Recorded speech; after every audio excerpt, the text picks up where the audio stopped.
Assalamualaikum warahmatullahi wabarakatuh. Pertama, marilah kita panjatkan puji syukur kehadirat Allah Subhanahu wa Ta'ala, karena atas nikmat dan karunia-Nya kita bisa berkumpul di ruang perpustakaan SMA Negeri 2 Tanjung Pandan pada hari ini, Jumat 7 Juni 2024. Tak lupa juga salawat serta salam kita curahkan kepada junjungan kita Nabi besar Muhammad Sallallahu Alaihi Wasallam. Sebelum saya mulai kegiatan kita di siang hari ini, sebelumnya saya mau mengucapkan terima kasih banyak kepada rekan-rekan semua yang sudah bersedia meluangkan waktunya untuk hadir di kegiatan saya pada hari ini untuk menyebarkan pemahaman dan penerapan pengalaman budaya positif yang merupakan salah satu rangkaian kegiatan dari pendidikan guru penggerak yang sedang saya jalani saat ini. Baiklah, saya akan mulai. Hari ini saya akan sedikit memaparkan atau berbagi pengalaman dari apa yang sudah saya dapatkan pada modul 1.4 tentang budaya positif. Adapun konsep-konsep budaya positif yang hari ini akan kita bicarakan adalah yang pertama tentang perubahan paradigma belajar, yang kedua tentang disiplin positif, yang ketiga tentang nilai-nilai kebijakan, yang keempat tentang posisi kontrol guru, yang kelima tentang motivasi perilaku manusia, yang keenam tentang kebutuhan dasar manusia, yang ketujuh tentang keyakinan kelas, dan yang kedelapan tentang segitiga restitusi. Sebelum masuk ke pembelajaran paradigma baru, ini ada pembelajaran dengan paradigma baru itu merupakan pembelajaran yang dirancang berdasarkan prinsip pembelajaran berdiferensiasi. Ada kata berdiferensiasi.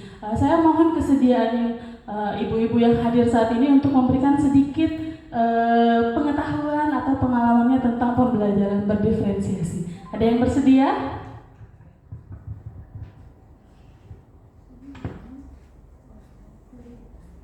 Bu Nengsi.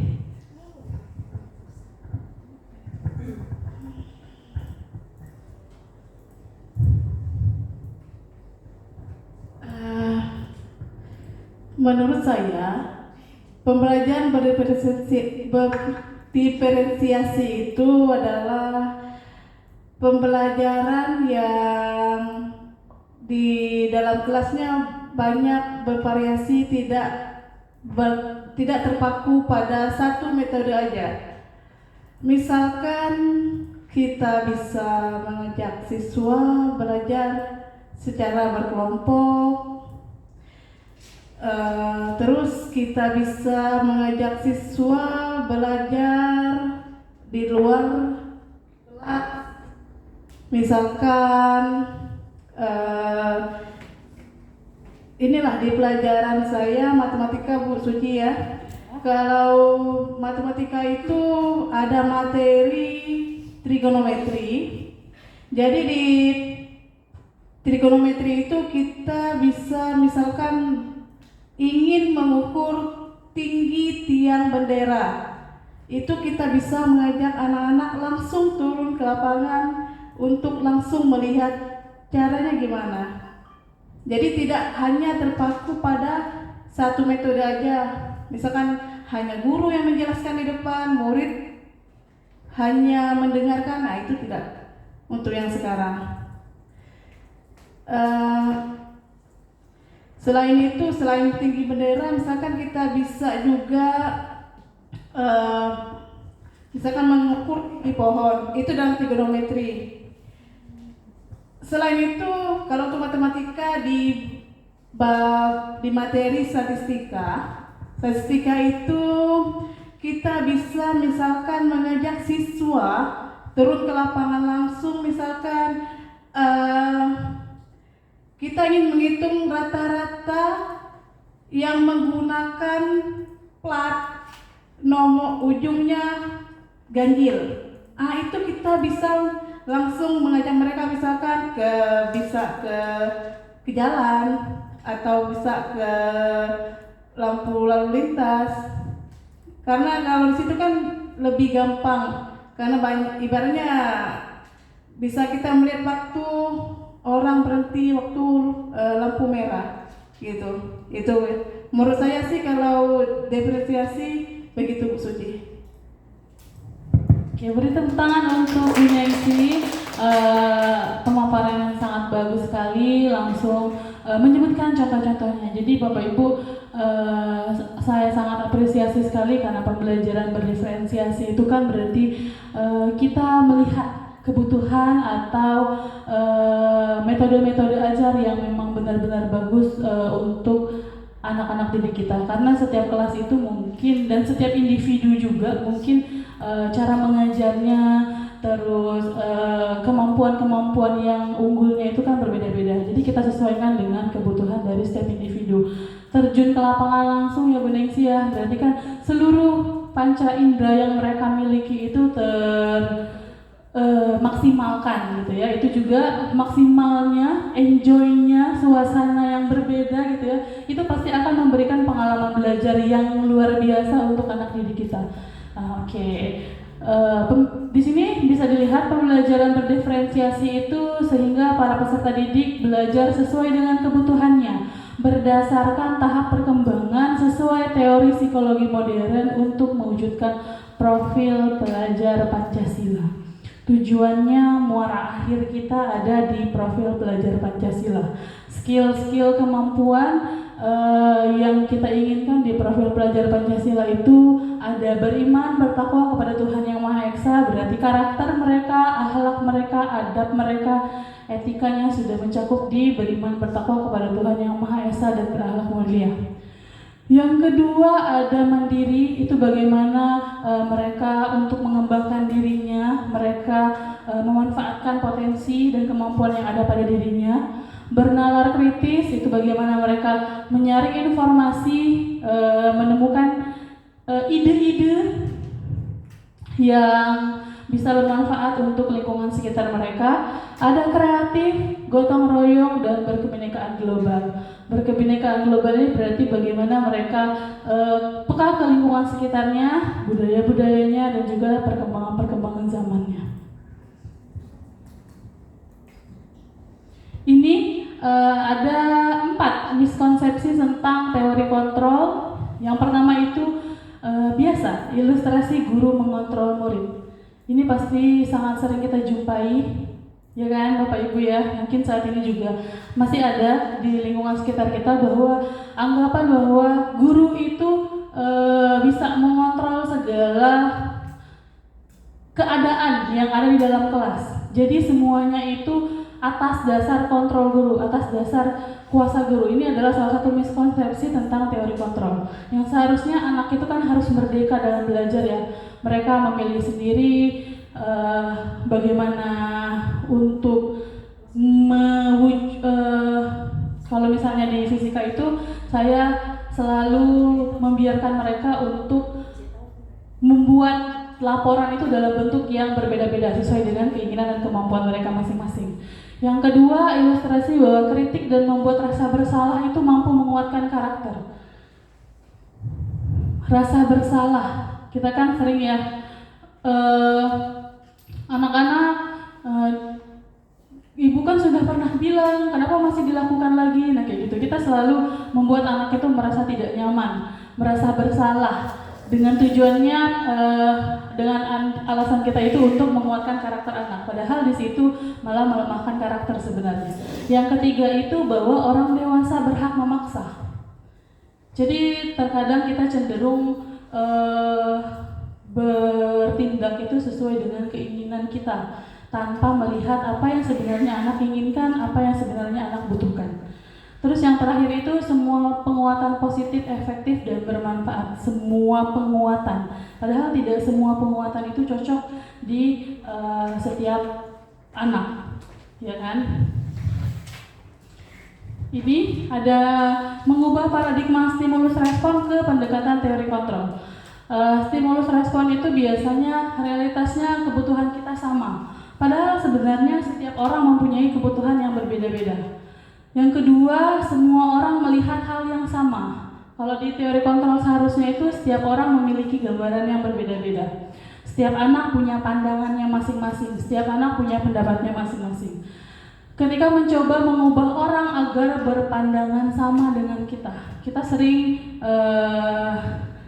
persuasi lah ya, mengajak orang-orang tuh harus mempunyai pandangan yang sama dengan kita. Padahal setiap orang boleh mempunyai pandangan yang lain, pandangan yang berbeda tentang dunia. Terus yang keempat, stimulus respon itu perilaku buruk dilihat sebagai satu kesalahan. Padahal semua tingkah laku itu sebenarnya memiliki tujuannya masing-masing. Perilaku buruk sekalipun sebenarnya memiliki tujuan yang bisa kita jadikan sebagai pengalaman kita untuk kedepannya. Terus orang lain bisa mengontrol saya. Padahal seharusnya di teori kontrol itu hanya kita sendiri yang bisa mengontrol diri kita sendiri. Tidak ada maksudnya paksaan untuk kontrol dari orang lain. Terus saya bisa mengontrol orang lain, harus kita rubah menjadi Anda tidak bisa mengontrol orang lain. Pemaksaan ada pada saat bujukan gagal, harus dirubah, bukan pemaksaan tapi lebih ke kolaborasi untuk kita menciptakan pilihan-pilihan yang baru.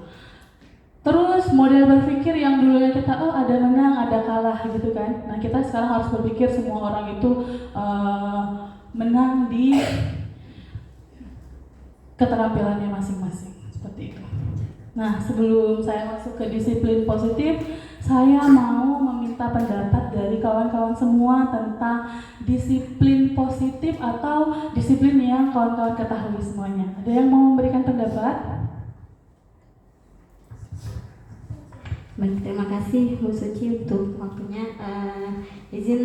Ingin memberikan pendapat tentang disiplin yang biasanya kita lihat sehari-hari dengan disiplin positif. Mungkin disiplin yang kita lihat sehari-hari itu masih terikat dengan hukuman-hukuman atau hadiah.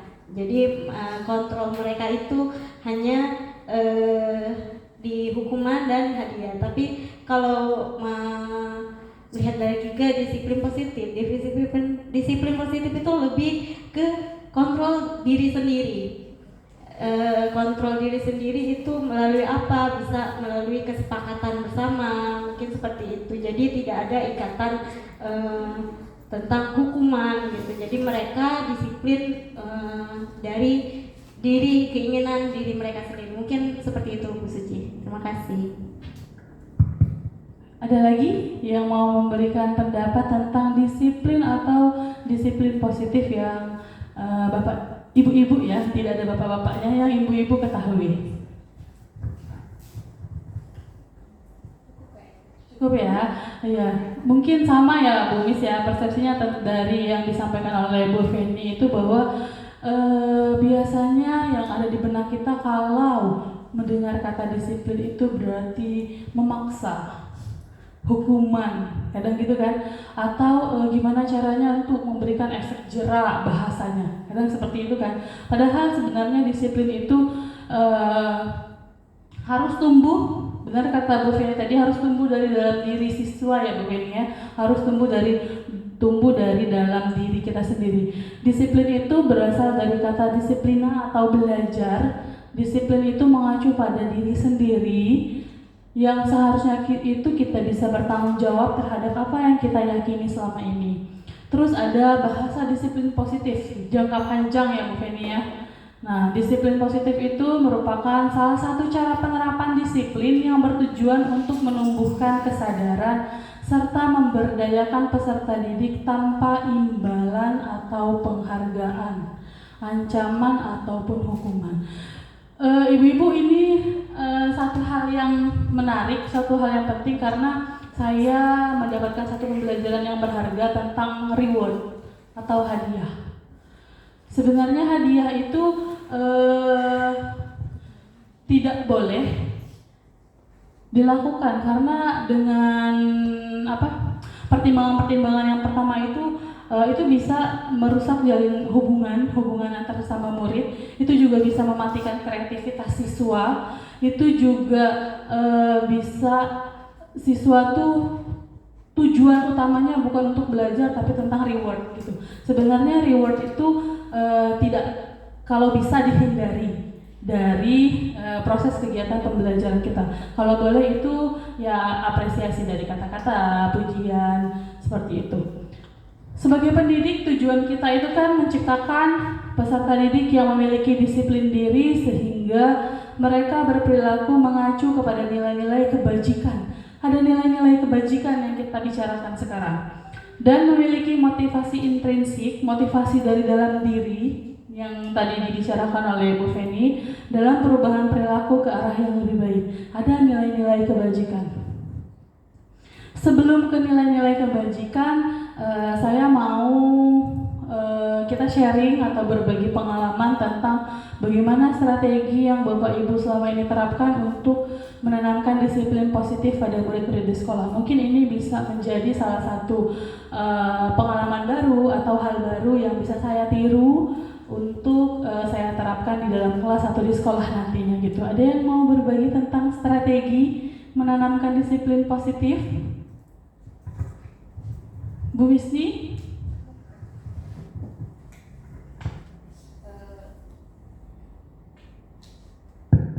Baik, terima kasih Bu Suci. Saya sedikit berpendapat untuk strategi apa yang selama ini Bapak Ibu terapkan untuk menanamkan disiplin positif pada murid-murid kita di sekolah. Hal yang pertama adalah kita selalu memberikan atau penerapan 5C.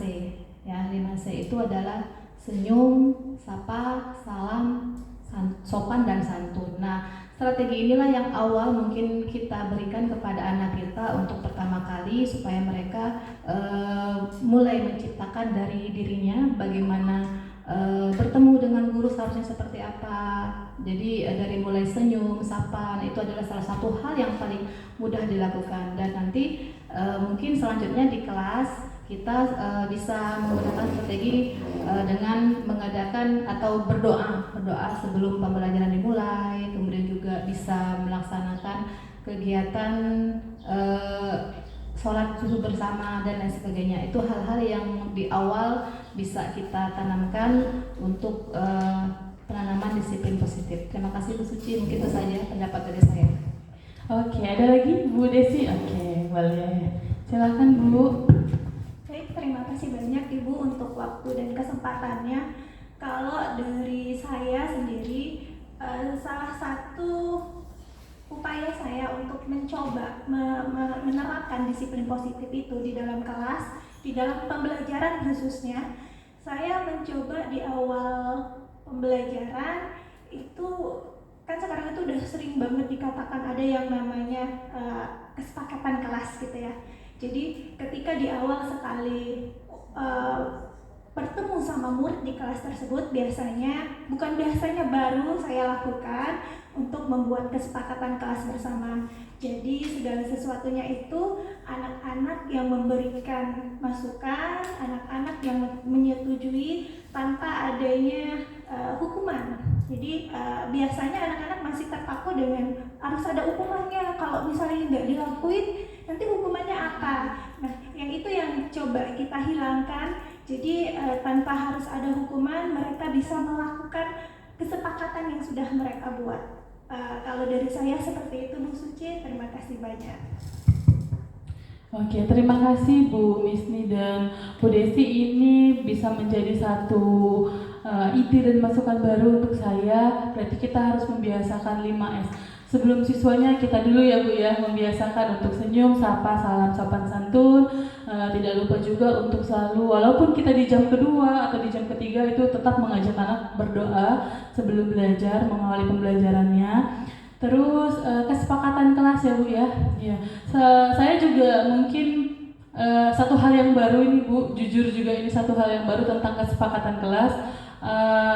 Baru beberapa kelas, mungkin tidak semua kelas fisika yang saya ajar, tapi mungkin kedepannya akan dilakukan untuk semua kelas fisika yang saya ajar, tidak hanya beberapa kelas saja gitu. Untuk berarti mereka sadar gitu ya Bu ya, ini loh kesepakatan yang sudah kita buat bersama, yang akan kita taati bersama gitu, bukan tentang hukuman gitu ya Bu ya. Sekarang itu yang kita hindari.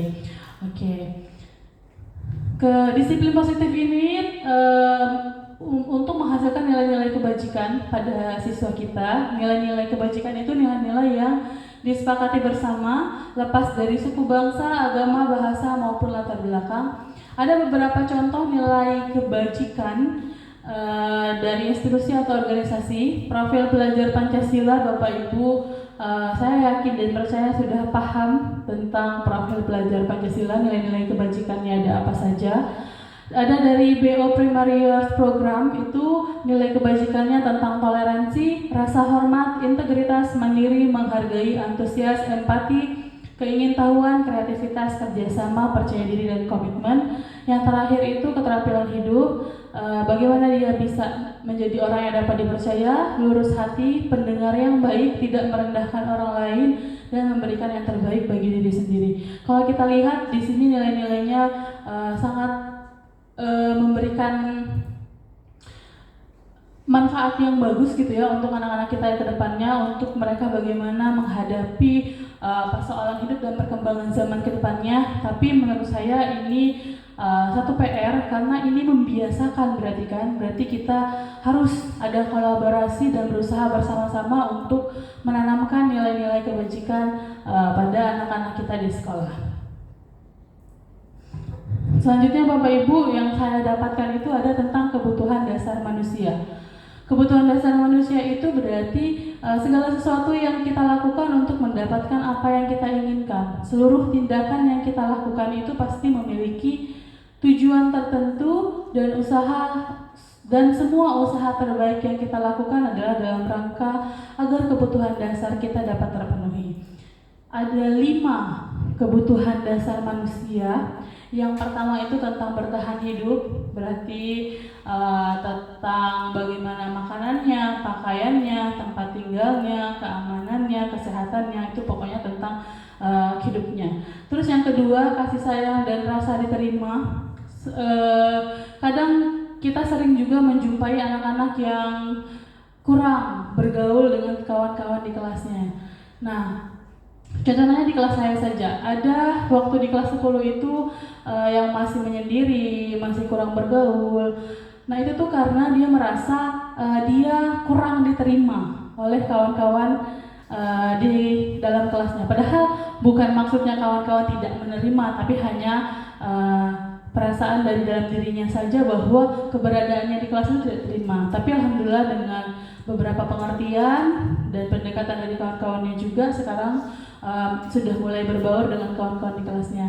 Kebutuhan dasar yang kedua, kasih sayang dan rasa diterima yang tadi saya sampaikan, itu tentang bagaimana siswa merasa diterima, dipedulikan, terus kerjasama juga untuk menjadi bagian dari dalam suatu kelompok itu. Yang ketiga, kebutuhan dasarnya ada tentang penguasaan. Kalau penguasaan ini tentang harga diri, tentang kepemimpinan, tentang memimpin, berprestasi, diakui dan didengar. Yang keempat, tentang kebebasan. Kebebasan ini berarti dia mandiri, memiliki pilihannya sendiri, bisa mempunyai kesempatan untuk mencoba hal-hal yang baru dan mampu mengendalikan arah dirinya. Yang kelima itu kesenangan, biar mereka tidak jenuh, tidak bosan dari segala aktivitas pembelajarannya. Berarti kan setiap manusia, kita juga bukan hanya siswa, dari segala kegiatan kerjaan, kegiatan apapun yang ada di lingkungan sekolah ini, berarti kita juga butuh kesenangan. Boleh bermain atau humor, antusias dan tertawa. Itu biar balance antara kerjaan dan kesehatan mental ya, ibu-ibu. Nah, motivasi perilaku manusia. Setiap manusia kan pasti memiliki alasan kenapa berperilaku dengan perilaku tertentu. Ada 3 di sini yang saya rangkum. Seseorang berperilaku itu mungkin yang pertama untuk menghindari ketidaknyamanan atau hukuman. Yang kedua, untuk mendapatkan imbalan atau penghargaan dari orang lain. Dan yang ketiga, untuk menjadi orang yang mereka inginkan dan menghargai diri sendiri dengan nilai-nilai yang mereka percaya. Di sini ada hukuman, konsekuensi, dan restitusi. Saya jabarkan sedikit perbedaan antara hukuman, konsekuensi, dan restitusi. Kalau hukuman itu tidak terencana atau tiba-tiba murid tidak tahu apa yang akan terjadi, tidak terlibat, bersifat satu arah, karena hukuman kan murid harus dipaksa harus menerima hukumannya. Efek jerak tadi kan yang sering kita sampaikan. Nah, terus kalau konsekuensi itu ada kesepakatan antara kita dengan murid.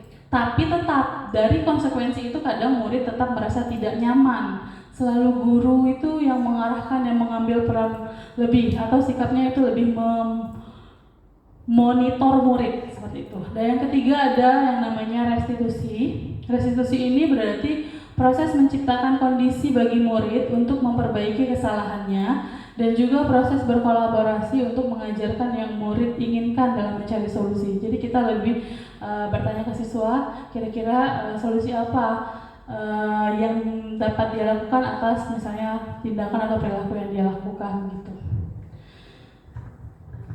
Ini Bapak Ibu ada 5 posisi kontrol guru. Kita sebagai guru ada 5 posisi kontrolnya. Yang pertama, penghukum. Mungkin sebagian besar kita masih mendengar, walaupun mungkin di sekolah kita sudah minim atau masih ada tentang penghukum ini, posisi guru. Yang kedua ada teman, pemantau, manajer, dan pembuat rasa bersalah. Bagaimana perbedaannya? Nanti saya jabarkan perbedaannya, kemudian saya biar tidak saya sendiri yang bicara ya Bapak Ibu ya. Nanti saya ada link Jamboard yang sudah saya bagikan ke grup WhatsApp masing-masing. Saya juga ingin melihat kira-kira dari 5 posisi kontrol yang saya sebutkan dan akan saya beri gambaran sedikit itu, mana posisi yang masih kita jalani saat ini sebagai guru. Karena kan ibu-ibu juga guru kan ya, pasti memiliki posisi kontrolnya masing-masing. Itu untuk kita sharing saja ibu-ibu. Posisi kontrol yang pertama itu penghukum. Kalau yang namanya hukuman ini bukan cuma fisik ya Bapak Ibu, tapi verbalnya juga. Jadi seorang penghukum ini biasanya menggunakan hukuman fisik atau lewat kata-kata. Jadi jangan mengira kalau hukuman itu hanya fisik, verbal pun bisa menjadi penghukum. Orang-orang yang menjalankan posisi penghukum ini senantiasa mengatakan bahwa sekolah perlu sistem dan siswa itu menjadi harus ditekan gitu. Ada penekanan terhadap diri siswa.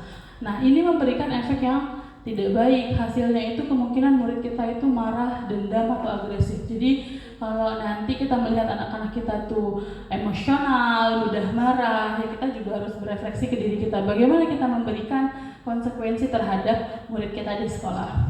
Terus yang kedua, ada posisi teman. Kadang kita juga ngerasa membentuk hubungan teman ini dengan murid kan ya Bapak Ibu ya. Teman ini kan berarti guru tuh nggak akan menyakiti murid, tidak. Guru tidak akan menyakiti murid. Namun tetap, walaupun kita tidak menyakiti, tapi kita mengontrol murid. Kita punya peran kontrol di sana. Tetap mengontrol murid walaupun dengan persuasi atau ajakan. Posisi teman ini bisa negatif, bisa positif juga sebenarnya untuk murid-murid kita. Positifnya apa? Kita bisa menjalin hubungan yang baik antara murid dengan diri kita. Terus, guru di posisi teman ini menggunakan hubungan baik dan humor ini untuk mempengaruhi seseorang. Nah, tidak bagusnya itu kalau sudah kita lawan ya kita maksudnya ada bahasa-bahasa penekanan atau ajakan karena sudah memiliki hubungan yang baik.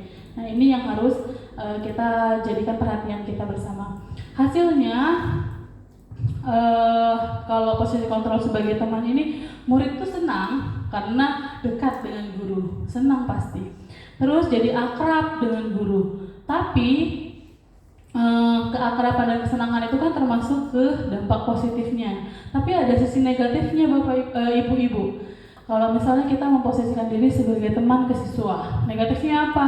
Siswa itu lebih bergantung kepada kita.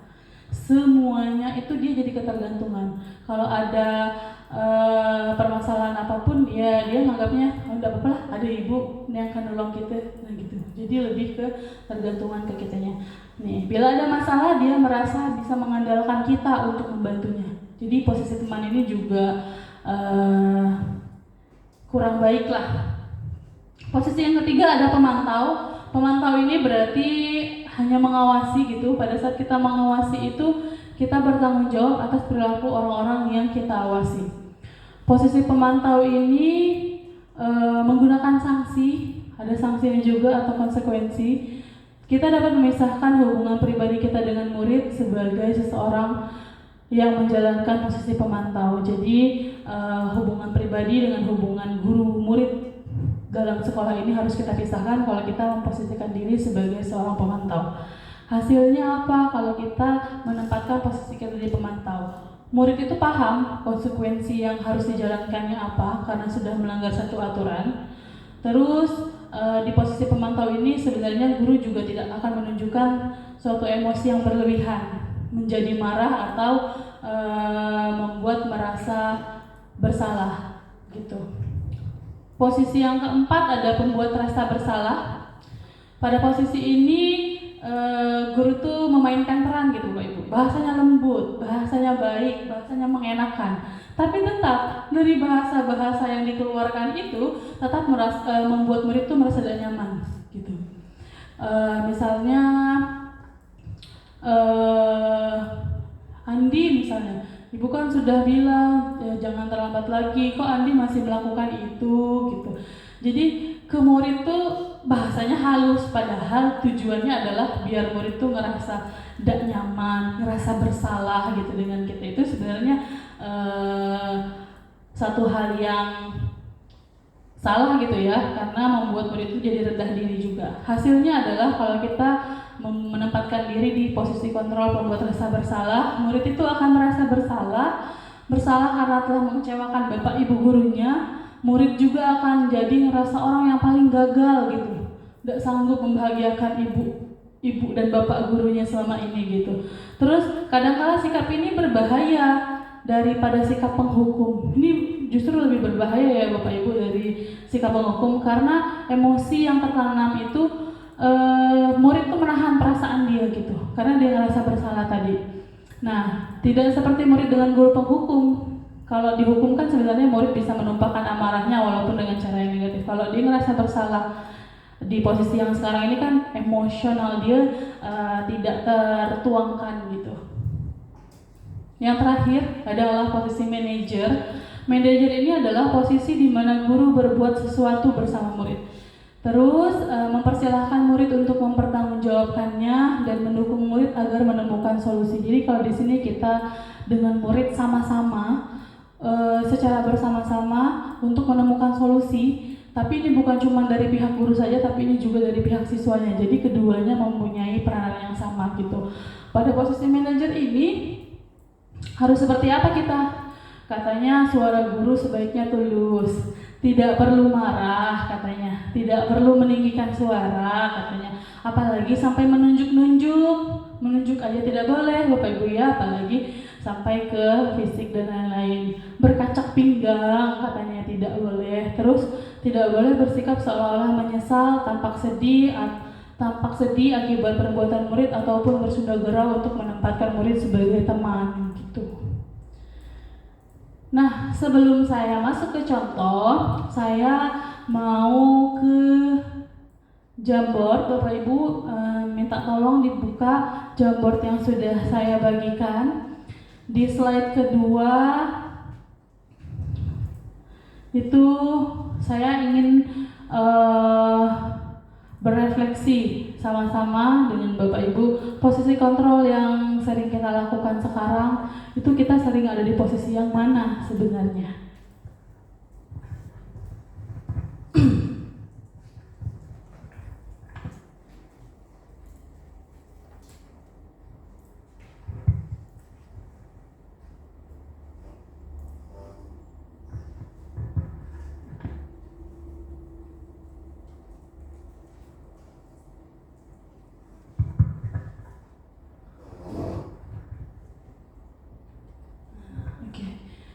Bu Desi, posisi sebagai teman.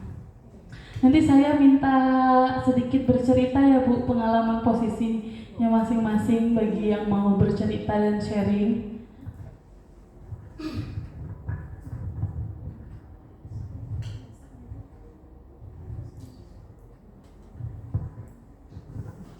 Bapak Ibu bisa menggunakan sticky note. Saya hanya mengingatkan sedikit, saya yakin dan percaya Ibu-ibu sudah bisa. Di pojok ini ada sticky note, tinggal diklik dan kemudian tulis.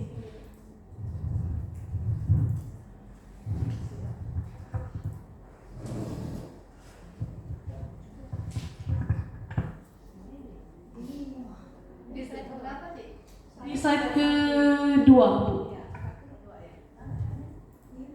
Di slide kedua ya, Bu.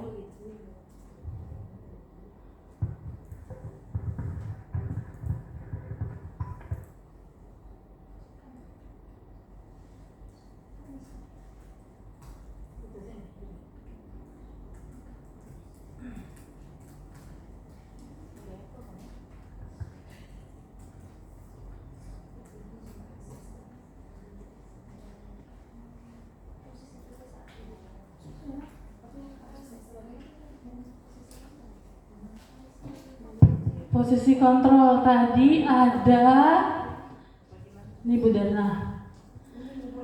Iya, ada apa Bu? Nih ada 5.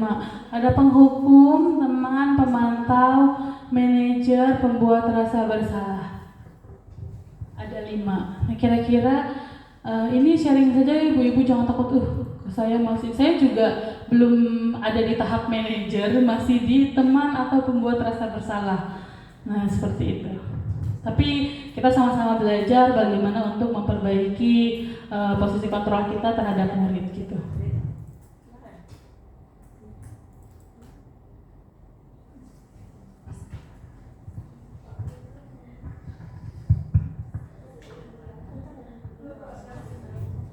Ini iya, Bu Wici yang mana Bu? Ini sebagai pemantau, oke. Oh, udah ada ya. Oke. Ada Bu Rela sebagai teman, Bu Anita pembuat rasa bersalah, Bu Nengsi sebagai teman, Bu Feni sebagai pemantau, Bu Vika teman dan pemantau gitu ya Bu ya. Bu Desi sebagai teman, Bu Darna sebagai teman dan sebagai pemantau, Bu Misni sebagai teman. Ada yang mau berbagi tentang posisi kontrolnya? Oke, Bu Darna. Silakan Bu Darna.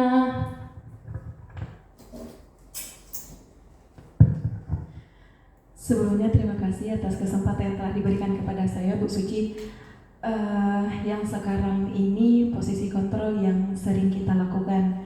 Memang apalagi misalkan kita menjadi wali kelas ya, bukan sebagai hanya pengajar di kelas. Kalau sebagai wali kelas itu memang tugas tupoksi kita itu bertambah.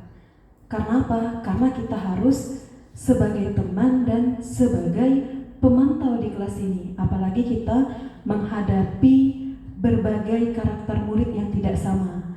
Kita menginginkan kelas ini menjadi yang terbaik. Akan tetapi terkadang mereka lupa.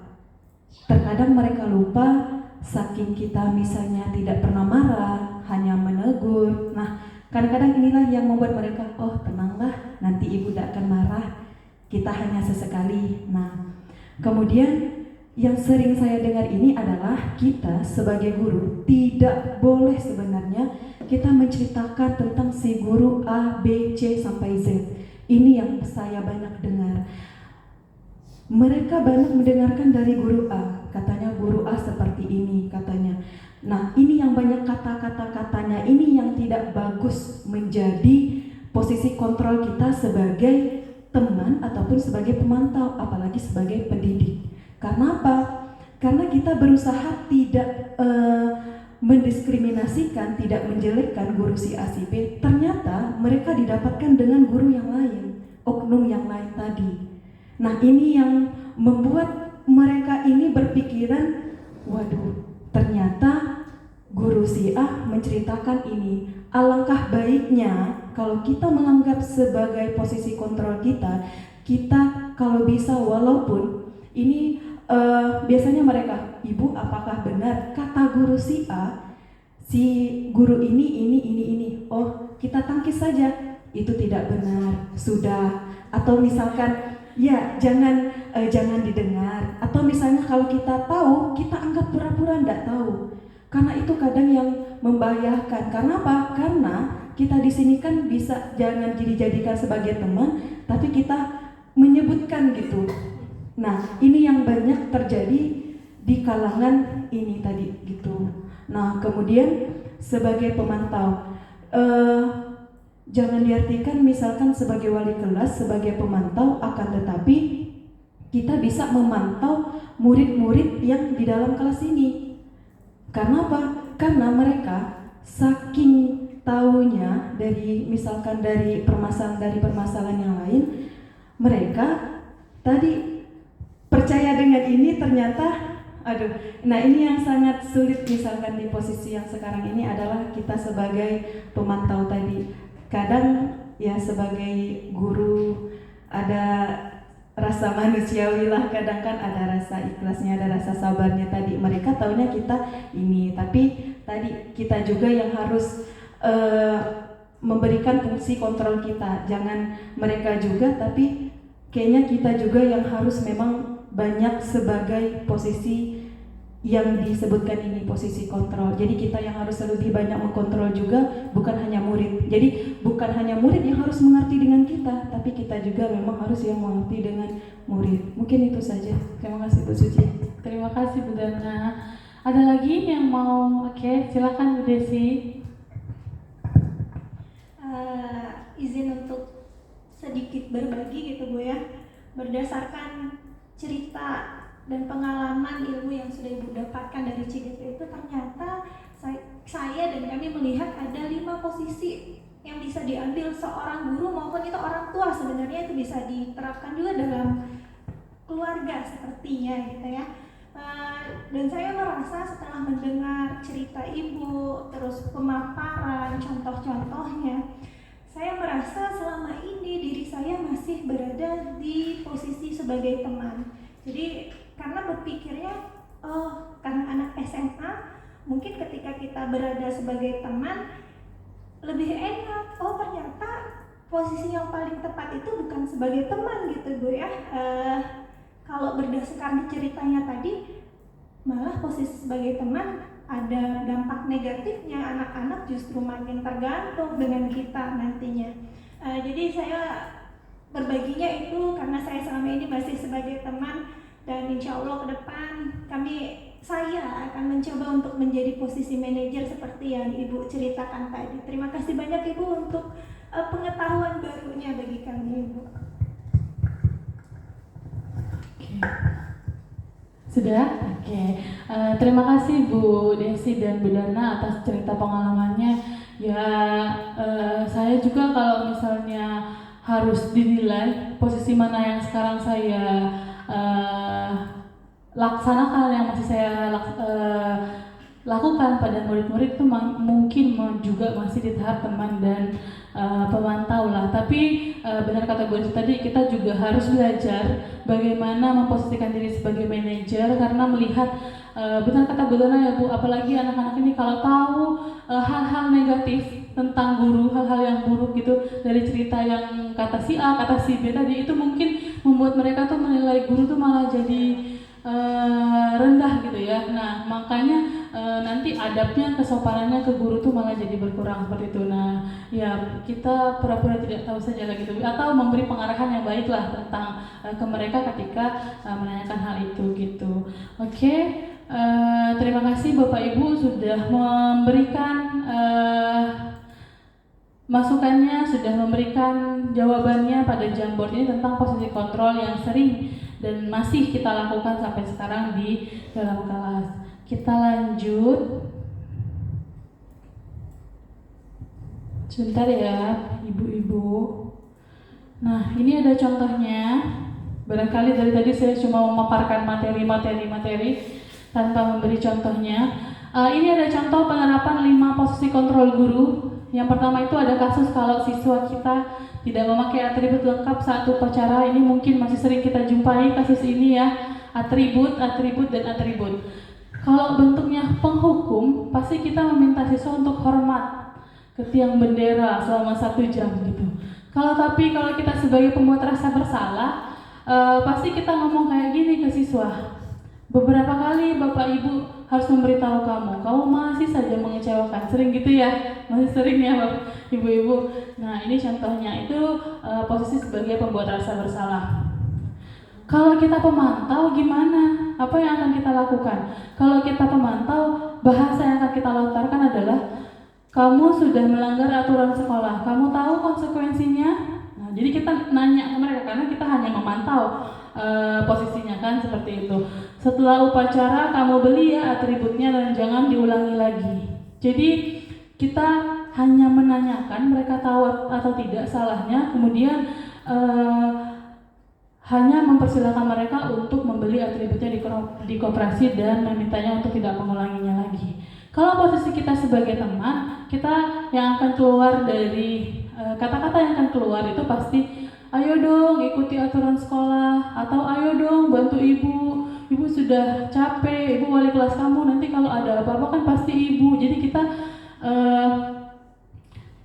beranggapan punya hubungan yang baik ke mereka, tapi maksudnya membuat mereka tuh bergantungnya ke kita gitu. Nah kata-katanya seperti itu, ayo dong ikuti aturan sekolah, atau tolong bantu bapak atau ibu ya, atau ya sudah tidak apa-apa, lain kali jangan sampai berbuat seperti ini lagi ya gitu. Itu kalau posisinya sebagai teman.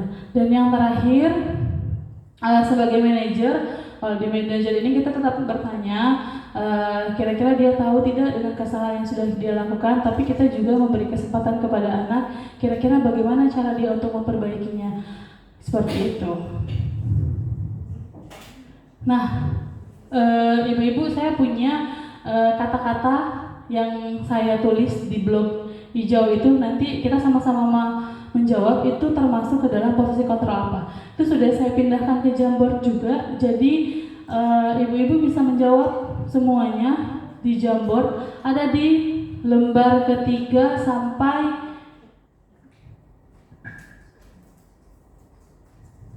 lembar ke-7. Silakan ibu-ibu dijawab.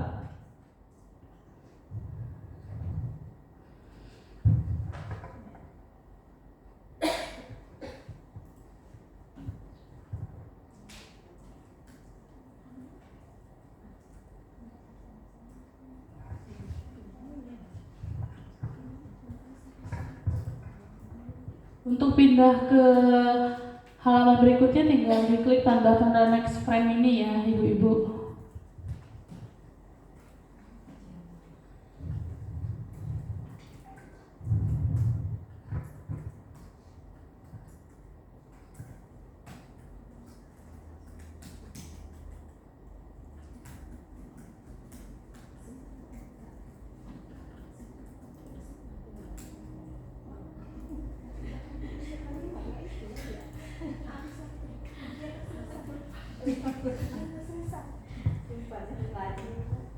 Sudah, Bu Rela?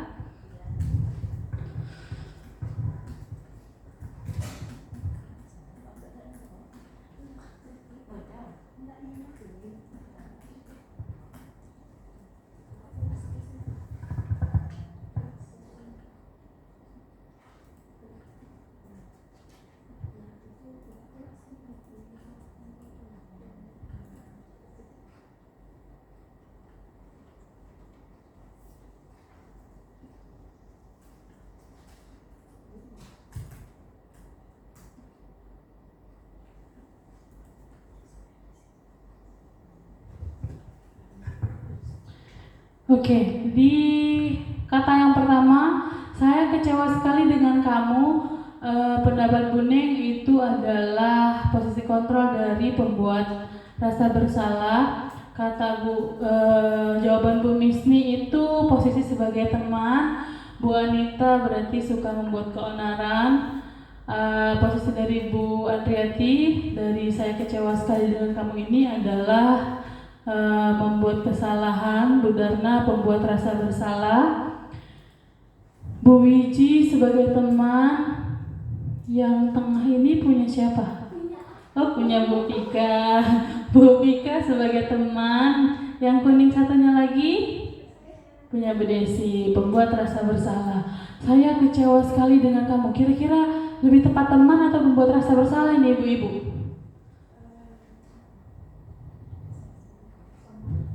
Bu Mis, silahkan Bu Mis, ada mau memberikan tanggapan. Ini lebih kemana Bu Mis? Teman atau rasa bersalah? Slide 3, halaman 3 Bu Mis.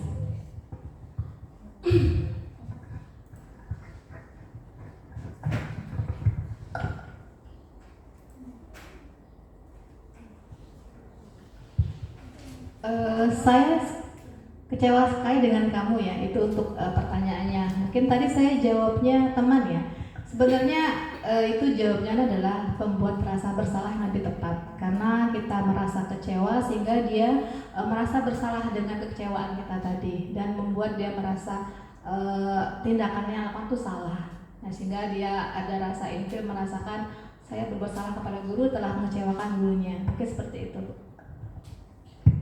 Membuat rasa bersalah ya Bu Mis ya, karena dari bahasa ini kita langsung menuju ke siswa untuk membuat siswa tuh ngerasa tidak nyaman, karena langsung bilang saya kecewa sekali dengan kamu, biar siswa tuh ada rasa tidak nyamannya karena lah mengecewakan ibu gitu.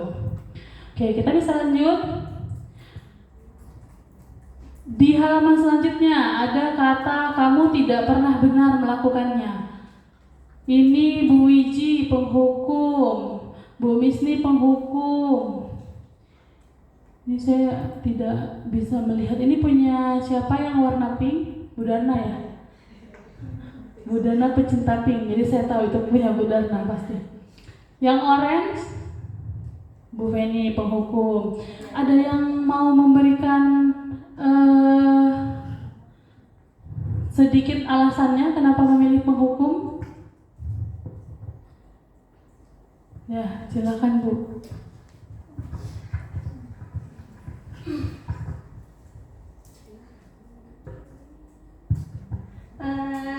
Dari kata-kata itu kamu tidak pernah benar melakukannya. Seolah-olah itu sudah sesuatu yang mutlak. Karena berdasarkan kata-katanya dia sudah menganggap itu mutlak salah, tidak ada kayak nggak ada ampunan lagi. Makanya saya berpendapat kalau itu ketika kita memposisikan diri sebagai penghukum, jadi kita lihat yang paling benar, orang itu selalu salah. Makanya kami mengambilnya, saya berpendapat kalau kata-kata itu posisinya sebagai penghukum. Oke, nah, terima kasih Bu Desi. Kalau di kata-kata ini saya lihat semuanya sepakat ya ibu-ibu, ini adalah bahasa guru, posisi kontrolnya sebagai penghukum ya. Satu arah ya Bu, hanya dari guru, dari sisi gurunya saja gitu. Oke, yang selanjutnya, apa rencanamu untuk menyelesaikan masalah ini? Bu Wiji manajer, Bu Dana manajer, Bu Mis manajer, Bu Rela manajer, Bu Desi manajer, Bu Feni manajer, Bu Andri, Bu Anita juga manajer. Berarti di posisi ini kita melihat guru menanyakan rencananya adalah penyelesaian masalah ini seperti apa gitu ya. Berarti kan ini dua arah gitu. Ada dari sisi, atau ada yang mau berpendapat dulu? Oh silahkan. Bu Neng sudah memegang-megang mic dari tadi, jadi saya mempersilahkan Bu Neng. Silahkan Bu Neng. Terima kasih Bu Suci. Apa rencanamu untuk menyelesaikan masalah ini? Menurut saya kita bisa mengkondisikan dirinya sendiri apa yang harus dilakukan untuk menyelesaikan masalah tersebut. Ya. Jadi kita mengajak murid juga ya untuk berpikir bersama dengan murid bagaimana kita menyelesaikan masalah ini ya.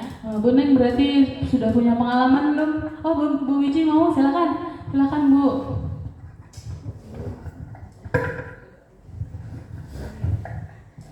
Kalau menurut saya apa rencanamu untuk menyelesaikan masalah ini sebagai manajer itu memberi kesempatan kepada siswa untuk menyelesaikan masalah ini gitu ya. Terima kasih. Terima kasih Bu. Berarti kita mempersilahkan, memberi kesempatan lah ya untuk siswa juga berpikir kira-kira bagaimana sih dia untuk menyelesaikan masalah yang sedang dialaminya gitu ya. Oke, kelihatannya ibu-ibu sudah sangat tahu ya sekarang tentang posisi-posisi kontrol guru. Yang selanjutnya ada, ayolah lakukan demi bapak atau ibu ya. Nah, ini Bu Darna ada teman, Bu Desi teman, Bu Ici teman, Bu Misni sebagai teman, Bu Rela teman. Ada yang mau berpendapat kenapa bahasa ini berarti kita memposisikan diri kita sebagai teman? Bu Rela, Bu Rela silakan Bu Rela. Gak apa-apa Bu, menurut Ibu kenapa ini sebagai teman ya? Terima kasih Bu Suci. Saya memilih sebagai teman itu karena dari kalimat tadi juga ayolah lakukan demi Bapak Ibu ya. Nah, dari kalimat tersebut seperti biasa kalau kita biasanya juga pengalaman juga menegur murid, misalnya dalam bentuk pendekatan juga kepada siswa, ayo lakukan misalnya apapun itu pekerjaan mereka, bagaimana cara mereka dalam melakukan pekerjaan seperti tugas-tugas mereka, yang lainnya seperti itu. Mungkin itu saja. Terima kasih. Saya Bu ya, lakukan demi Ibu seolah-olah sudah punya hubungan yang sangat dekat gitu ya, seperti teman dengan gurunya gitu. Oke, selanjutnya ini slide terakhir, berarti ini yang terakhir, kamu tidak pernah mendapat nilai jika tidak mengerjakan tugas. Kira-kira ini posisi sebagai apa ya ibu-ibu? Bu Darna pemantau, Bu Feni pemantau, yang kuning siapa? Yang kuning ini? Bu Desi ya, penghukum. Yang kuning bawah pemantau? Bu Wiji, baru mau Bu Wiji, Bu Nengsi nih. Oh. Ada yang mau berpendapat? Kira-kira ini masuk ke bagian mana ya?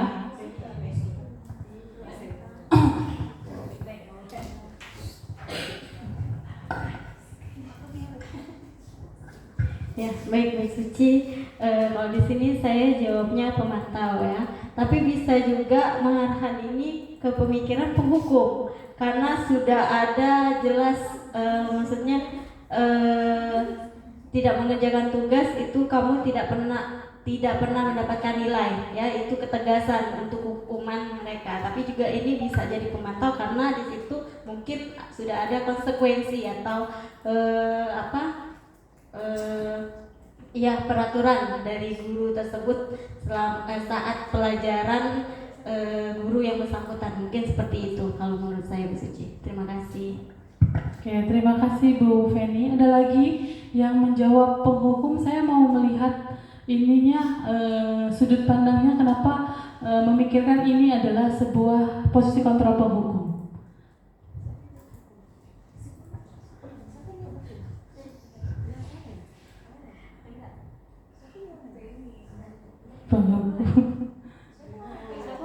Tidak apa-apa.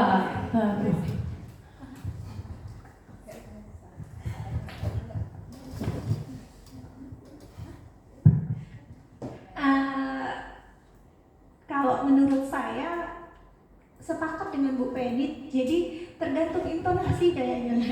Jadi tergantung keadaan dan tergantung intonasi. Ketika intonasinya agak tinggi dan menekan gitu, berarti itu menekan sebagai penghukum gitu. Tapi kalau misalnya cuma sekedar masih ketika menyampaikan itu tidak pakai nada yang terlalu menekan, tidak terlalu tinggi, seperti tadi bisa sebagai pemantau gitu. Itu menurut saya. Tapi karena pikirannya tadi tuh agak pakai tekanan, maka dibilangin sebagai penghukum. Seperti itu. Oke, terima kasih Bu Desi. Silakan Bu Miss. Saya sedikit ingin menambahkan, kalau dari kata-katanya memang benar tadi tergantung intonasinya. Tapi kalau dilihat dari konsepnya, kamu tidak pernah mendapatkan nilai. Artinya kalau tidak pernah itu seolah-olah dia sudah menghardik, mengancam. Jadi kalau menurut saya memang dia lebih ke penghukum, karena di situ sudah tidak pernah, bahasa tidak pernah itu tidak akan, dan satu ancaman bagi mereka. Jadi mungkin tadi saya yang menjawab penghukum ya Bu.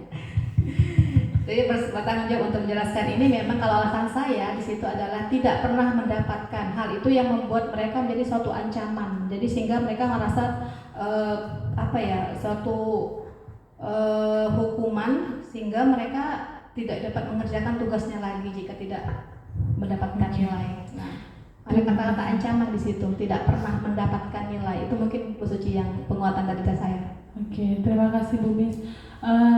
Ibu-ibu, kata-kata ini saya copy dari contoh penghukum sebenarnya, karena dari bahasanya kamu tidak akan pernah mendapat nilai jika tidak mengerjakan tugas. Artinya ini satu arah, tidak ada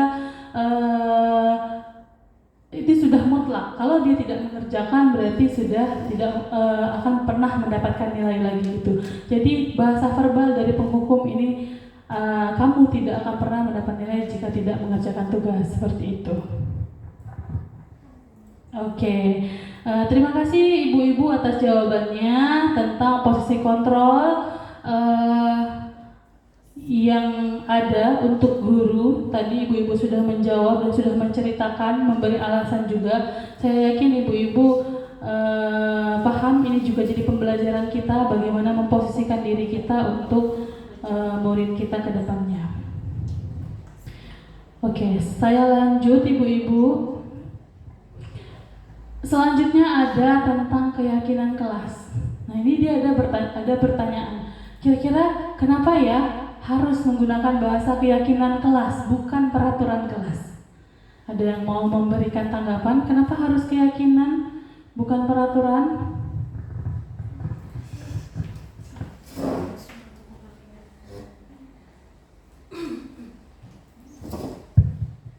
Kalau menurut saya, ketika itu dikatakan keyakinan, maka itu sesuatu yang dari hati, bukan secara terpaksa. Ketika melakukannya, maka kita nggak akan ngerasa berat dan kita yakin gitu. Sama kayak kalau dalam Islam kata-katanya iman gitu kan, sesuatu yang berdasarkan keyakinan dilakukan dengan suka hati dan tanpa paksaan. Jadi akan lebih benar-benar dilakukan ketimbang itu dengan hukuman atau peraturan. Kalau peraturan berarti dia ada hukuman ketika tidak dilakukan. Seperti itu. Oke, terima kasih Bu. Benar yang dikatakan Bu Desi ya, bahwa dengan keyakinan kelas ini berarti kita mengurangi kata-kata konotasi negatif. Dilarang membawa handphone, dilarang pokoknya menghindari kata-kata yang berkonotasi negatif dan menghindari adanya hukuman-hukuman tadi. Makanya kita sekarang membuat namanya keyakinan kelas. Kalau kita sudah buat keyakinan kelas kan berarti sudah kita sepakati bersama. Anak-anak juga menjalaninya itu berdasarkan kemauan dan keinginannya sendiri. Seperti itu. Ini pembentukan keyakinan kelas itu yang pertama harus bersifat abstrak, berupa pernyataan yang universal atau menyeluruh, dibuat dalam pernyataan positif. Dalam buat keyakinan kelas itu kita harus menghindari konotasi negatif. Yang keempat, sedikit saja agar mudah diingat. Yang kelima, disesuaikan dengan kondisi kelasnya dan sekolahnya sehingga itu terukur, mudah juga untuk kita terapkan, seperti itu. Dan yang terakhir adalah semua warga kelas itu harus dilibatkan. Ini bukan cuma keyakinan bagi sebagian anak, tapi melibatkan seluruh warga yang ada dalam kelas itu. Ini bagaimana cara membuat keyakinan kelas. Selanjutnya, ibu-ibu, saya mendapatkan pengalaman tentang segitiga restitusi. Nah, segitiga restitusi itu apa sebenarnya? Segitiga restitusi itu adalah proses dialog yang dijalankan oleh guru untuk menghasilkan murid yang mandiri dan bertanggung jawab. Jadi adanya dialog atau percakapan antara guru dan murid untuk menghasilkan murid yang mandiri dan bertanggung jawab. Ada 3 tahapan dalam pelaksanaan segitiga restitusi ini. Yang pertama ada menstabilkan identitas. Yang kedua ada validasi tindakan yang salah, dan yang terakhir adalah menanyakan keyakinan. Karena di segitiga restitusi ini anggapannya adalah kita sudah membuat sebuah keyakinan kelas, seperti itu. Ini ibu-ibu tentang menstabilkan identitas yang ada di segitiga restitusi. Menstabilkan identitas ini sebenarnya dibuat berdasarkan prinsip membuat kesalahan itu bukan satu hal yang salah, tapi adalah satu proses dalam pembelajaran berbuat kesalahan. Nah, mungkin kata-kata yang bisa kita lontarkan dalam proses untuk menstabilkan identitas anak ini adalah yang pertama, berbuat salah itu wajar, atau tidak ada manusia yang sempurna, atau yang ketiga, ibu bapak juga pernah melakukan itu, artinya kita membuat anak tuh maksudnya semua orang juga pernah untuk berbuat kesalahan, tidak berkecil hati lah ibaratnya seperti itu. Terus yang keempat, bisa juga kita mengatakan ibu atau bapak tidak akan mencari siapa yang salah, tapi ibu atau bapak akan mencari solusi dari permasalahan yang kamu alami. Terus yang terakhir, kamu boleh kok untuk merasa seperti itu gitu. Yang kedua, dari validasi tindakan yang salah ini, prinsipnya itu sebenarnya setiap perilaku yang dilakukan adalah untuk memenuhi satu kebutuhan tertentu. Ini dari validasi tindakan yang salah. Jadi di sini kita menanyakan ke siswa alasan dia melakukan hal itu apa. Itu tadi tentang validasi tindakan yang salah. Yang terakhir adalah menanyakan keyakinan. Di menanyakan keyakinan ini prinsipnya kita membangun motivasi intrinsik dari dalam diri siswa. Nah, di sini kita bisa menanyakan apakah hal yang dia lakukan sudah sesuai dengan keyakinan kelas yang sudah kita sepakati bersama. Seperti itu. Nah, saya ada contoh penerapan segitiga restitusi. Ini hanya contoh karena kita sama-sama belajar. Ini adalah kasusnya tentang Bambang yang sering datang terlambat karena bergadang dan bermain game. Malam Bambang bergadang. Nih. Sebentar ya ibu-ibu suaranya.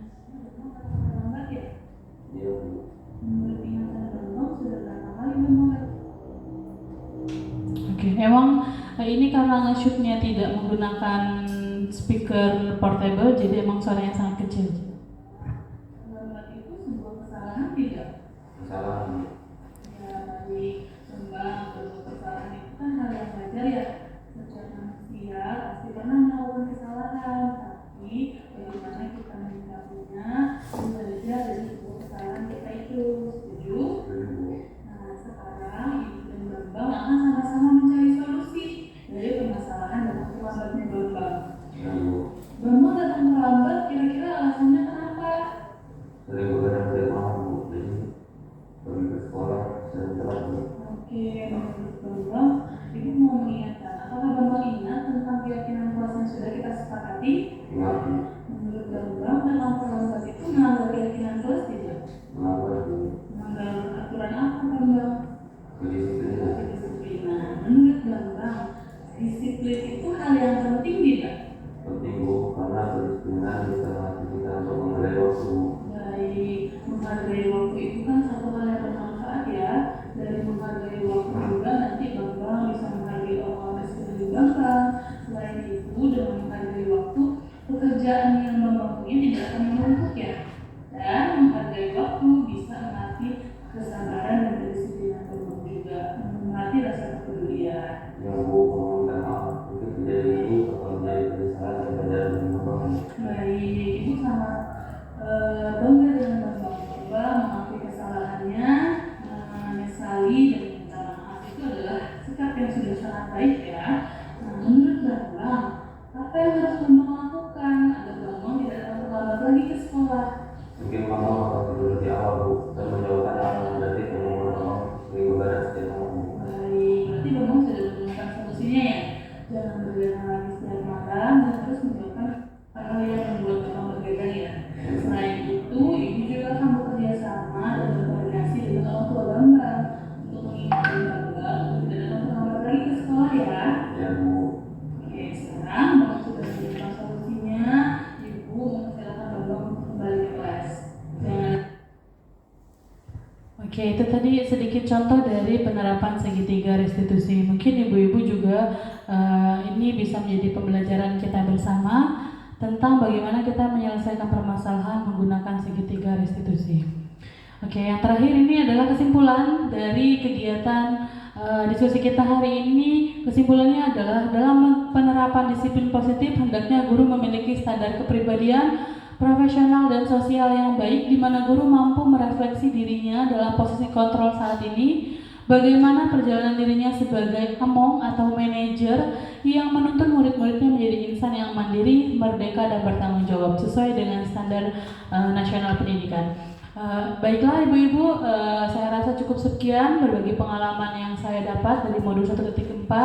Saya mohon maaf atas segala kekurangan dan kesalahan yang saya lakukan. Semoga kegiatan hari ini memberikan banyak ilmu dan hal yang bermanfaat untuk kita sebagai pendidik di sekolah kita masing-masing. Saya akhiri, wabillahi taufiq wal hidayah. Wassalamualaikum warahmatullahi wabarakatuh.